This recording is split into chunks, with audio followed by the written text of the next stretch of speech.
শেষ নবী হজরত মুহাম্মদ সাল্লাল্লাহু আলাইহি ওয়াসাল্লাম এর একটি বিখ্যাত অলৌকিক ঘটনা, যা চাঁদ দ্বিখণ্ডিত বা দুটুকরো হওয়ার ঘটনা, আরবিতে শক্কুল কামার নামে পরিচিত। ঘটনাটি ইসলামের প্রাথমিক যুগে মক্কায় ঘটেছিল, যখন হজরত মুহাম্মদ সাল্লাল্লাহু আলাইহি ওয়াসাল্লাম মক্কাবাসীকে ইসলামের দাওয়াত দিচ্ছিলেন। মক্কার কাফির ও মূর্তিপূজক নেতারা, বিশেষ করে আবু জাহল এবং তাদের দলের লোকেরা, তাকে আল্লাহর রাসূল, নবী হিসেবে মেনে নিতে অস্বীকার করে। তারা আল্লাহর পক্ষ থেকে তার নবুয়াতের সত্যতার প্রমাণস্বরূপ একটি অলৌকিক নিদর্শন দেখাতে দাবি করে। এক চন্দ্রালোকিত রাতে মক্কার কুরাইশ নেতারা হজরত মুহাম্মদ সাল্লাল্লাহু আলাইহি ওয়াসাল্লাম এর কাছে এসে চ্যালেঞ্জ জানায় যে, তিনি যদি সত্যি আল্লাহর রাসূল হন, তবে তিনি যেন তাদের সামনে চাঁদকে দুটুকরো করে দেখান।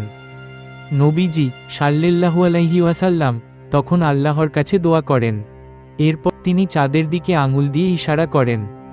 আল্লাহর ইচ্ছায় সঙ্গে সঙ্গে পূর্ণ চাঁদটি মাঝখান বরাবর বিদীর্ণ হয়ে দুটুকরো হয়ে যায়। উপস্থিত লোকেরা স্পষ্টভাবে দেখতে পায় যে, চাঁদের একটি অংশ হেরা পর্বতের একদিকে এবং অন্য অংশটি পর্বতের অন্যদিকে চলে যায়। কিছুক্ষণ পর সেই দুটি টুকরো আবার একত্রিত হয়ে চাঁদকে আগের রূপে ফিরিয়ে আনে। এত বড় অলৌকিক ঘটনা স্বচক্ষে দেখা সত্ত্বেও মক্কার বেশিরভাগ কাফির নেতারা তাদের দাবি অনুযায়ী ঈমান আনেনি। তারা একে জাদু বলে আখ্যায়িত করে এবং বলে যে, মুহাম্মদ আমাদের জাদু করেছে।